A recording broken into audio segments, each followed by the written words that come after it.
I know I be A-OK. Hey, little All right, Rick Hale, Mojo Monday, my friend. What's up, Brad? Mojo Monday to you, my It friend. is hard to think about lemonade on a Monday morning, but it certainly goes with the song. Love a It little does. Thai birdies. We are here in our love language series, right? And we're we keep making the joke. We're like, it's 5 love languages. You got all the love languages, but one of them is physical touch. So we're nixing that one in business, and we're calling it the 4 love languages of business. And I'm excited. Today is acts of service, and it is actually our final love language we're going to discuss, and it's really a cool one. It's like it's how do I create a opportunity or an act of service to where I can serve our relationship. What's it mean to you, Rick? I think it's putting yourself in opportunity's way to make a difference for somebody else and illustrating that you're genuine and your passion for adding value. Yeah. So I think we actually kind of scratched our heads for a minute when we were preparing for this, because in context of love, and these are the love languages, it's pretty easy to find a one-on-one relationship and go, hey, I can find a way to serve you. But when you're working in a more professional setting with larger numbers of people besides one, it kind of complicates this a little bit, no? Yeah, it does. And there's also crossover, because when you think of acts of service, the gifts and quality time there's an alignment. So acts of service could incorporate both, all 3 of those really kind of meld. So we were trying to create a distinction in the conversation, and we're going to have some fun with it. Absolutely. So I thought I was kidding, but not really. Obviously, on the one-to-one level, I know from just in relationship with you make your wife's coffee, and I know my wife makes my coffee every morning, and it's a service that means something to me, and it's a language. Tell me why you do that for your wife. Well, it's easy. I mean, I'm already in a position where I'm making coffee for myself, and it's more of a setup than making the coffee, because we like to use the Keurig, the little K cups. But I'll put out a piece of napkin, and I'll put a note on it and personalize it, wishing her a great day if I'm the one to leave first, and that's often am. And set up the cup, her cup, the spoon, the creamer, and then her little K cup. So it's just, and it's an illustration of care and thoughtfulness, and it goes a long way in the human spirit. 100%. So let's take this to business for a second. And obviously the love languages are all relational. It's in context of the relationships and what we're doing, and how do we serve the relationship in business with an act of service. So obviously we're in the real estate industry, and I think inside of a transaction, how do we serve our clients? I think it starts by paying attention and listening for opportunities. It's about showing up again. And if it's unexpected and it's above and beyond, or lagniappe being the word, a little extra, it's a cool French word, then people tend to receive it with, greater reverence, and it has more impact. And, it's like the easy button. I think that's part of this. So there's the transaction, and then there's the above and beyond, there's the expected. But there's lots of ways. What would you do? What are some obvious things that during the transaction you might exercise in an effort to show acts of service? Sure. I could show up with some moving boxes. I could say, hey, Rick, I know you're moving. Let me take one thing off your plate. Why don't I get your, hey, we've moved cards? Is there a picture or style that, how many people you think you'd mail it to? Why don't I take care of that for you? Or, hey, let me set your utilities up for you. Let me be it's not really part of my job description, but I want to do an extra service for you. You use the word lagniappe, right? Like that's it's kind of like putting the 13th donut in the 12 box of dozen donuts, right? However, there's so many ways inside of a transaction we can serve people. The question you got to ask yourself is, relationally, what means something to them? How does it enrich that relationship from their perspective, and not just be a checkbox because you did it, right? The whole point is you got to speak to their language and say, they have to feel like you did an extra service, right?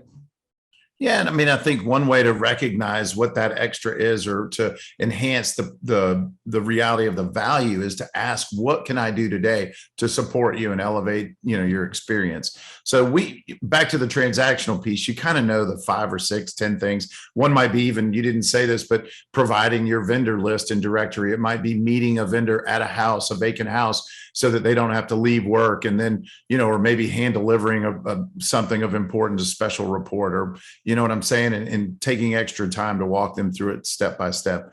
But I think if you ask them what they need, people tend to tell you. And the challenge with love languages in general is that we sometimes assume everybody likes getting gifts and everyone likes quality time. And some people, they have their own version of or perspective on it. And so the more you're adept at asking, the easier it is to fulfill a need when they tell you what it is. It's like a prescription. They give you the prescription, you fill it like a pharmacist. Yeah. And Rick, I think that's a good point. It's not a one size fits all. To some people, the moving cards would be the best thing. The other people, it would be, hey, I'm moving to a new city. I don't know any vendors. If you could help me with that, that would be just the most amazing thing in the world, right? So customizing it inside of a transaction is certainly A for effort, right? I believe that they would recognize that act of service at a high level. Here's my question. This is where we've scratched our heads a little bit. So remember, one-on-one's not that difficult to figure out the right way to create an act of service that has deep meaning to the receiver. How do we do that to a database, Rick? Like, if we want to practice giving acts of service to more than one person at a time, I can't treat everybody equal. How would you do it? Well, I hear where you're going with this. We're trying to, some of us have 500, 1,000, 2,000 people in a database, and efficiency is really important. And how you treat your inner circle, your top 10, 15, or 30 maybe, would be different than how you treat the balance of your 1,000 people. Yeah. And so one of it might be, if it's blanket information, still try to tailor it to the local economy or local needs or local opportunity, either enrich, grow, or educate or entertain, lead, educate, entertain, or grow people. Those are great ways to act in a service-minded perspective. And that can be generic. And then I would say the way to really follow up is make sure there's a call to action, that if they have any additional questions or need anything, in addition to or supporting what you sent, make sure that you're an easy conduit back. I always knew that when I really won for a client, it's when they called me after the sale. They were long done with the transactional side of the relationship, and they called me for advice or feedback. And often it would be unrelated to the real estate transaction itself or their house. And that's how I knew I'd really hit their heart and mind, that I was a trusted advocate. And acts of service are really easy when they give you a layup and tell you exactly what they're calling for. But people need that reminder that it's an invitation, that you're always open for business and open to support and help them in any way holistically they need. 100%, 100%. And sometimes, education is an act of service, and teaching people things, right? Well, what if you taught them, real estate investing? Hey, you bought your first house. Now how are you going to leverage that and parlay that into a wealth building strategy? And so inspired, maybe although it's a gift, in terms of giving them information or education, it's also an act of service when you help people elevate their experience and potential outcome, financially. Yeah. And, okay, so we can go down the path of education, but there's also just the act of serving, right? And KW Cares is a monetary 501c3 organization that really shows up when people are in need. So obviously donating money to that creates an act of service. But one of the most heartwarming things that we've done in years past is when natural disaster strikes or people are in need, and we go together and rally the troops and go make a difference for people in time of need. That's a big act of service on a group level as well, right? There is, and there's an interesting paradigm too. When you invite someone into your charitable endeavors or your efforts to make a difference in the community, that can also be an act of service, even though you've invited them to serve, if that makes sense. And the reason is there's an energy that goes with contribution that humans tend to experience when they're engaged in making a difference. And so simply by creating an invitation and bringing them along for the opportunity to serve, it may be, again, it's kind of a paradoxical thought. But when people are there, there's community in the two of you spending time, which elevates the relationship, and then the actual physical outcome of participating in something that matters. Sure. So, a question unasked is a question unanswered. So inviting people and invitations are a beautiful way to create more inclusion.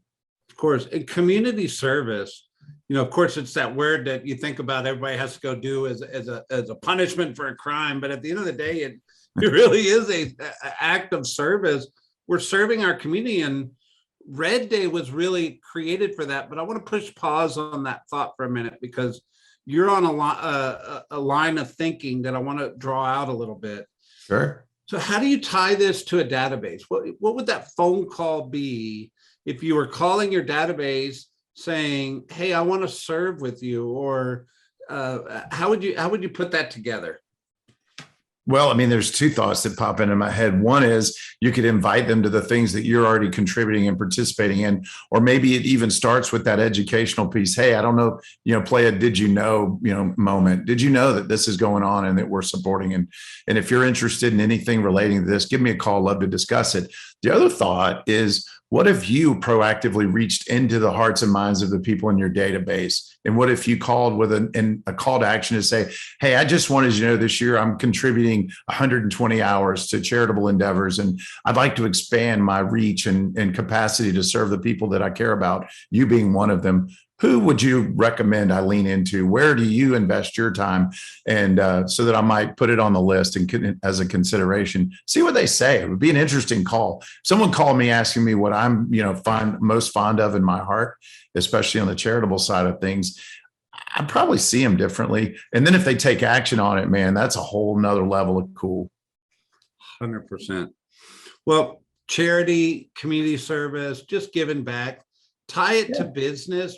Your people, the relationships you have in your database will grow if you find a way to serve the needs of those people. And if you can find a way to serve the needs, whether it's monetarily or time or through a transaction or whatever, it's going to cause your database to really grow relationally, which at the end of the day is what it's all about, right? It is. All right. So Red Day. Our company came up with this cool concept where we shut the company down one day a year to go serve the community.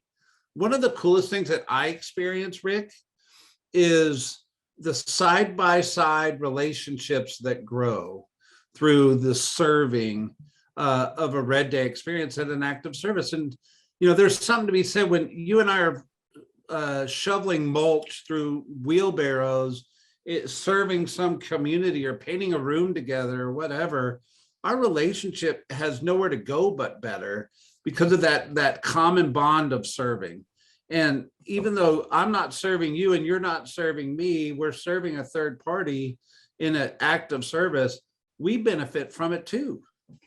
Right. There's no way around it. It's the law of reciprocity is alive and well. When you do good things come to you. The energy you put out is the energy you're getting back. And there's no higher level energy than contributing to the benefit and to help others. There's no other way. And like kind show up. So the people you're going to run into in those experiences and are going to probably be top notch. And that's what a life well lived is, hanging out with really cool people doing really cool things. And the byproduct is you're probably building a relationship that builds more business. There you go. And at the end of the day, it's a relationship game. And the more a well-lived life is a life full of rich relationships, right? Exactly. And all these conversations we've been doing in the love language are all about how to enrich relationships, and acts of service is certainly one of those. So Rick, I'm going to give you the ball on take us out. Challenges around acts of service here. I think here's my best advice. Make a commitment to connect with an X number of people, whether it's 10, 15, or 20 in the next 7 days, and lean in and ask better questions. and touch base coming from contribution with an open mind and an open heart, and just see where it goes. I think it would be a fun experiment, and I think you'll feel better about yourself. And I'm certain the world sees you differently and the energy goes up. So it's all about enhancing vibrational energy. I love it, man. All Mojo right. Monday. Mojo Monday. Be good, guys. We care about you. Thanks for all you're doing. Always.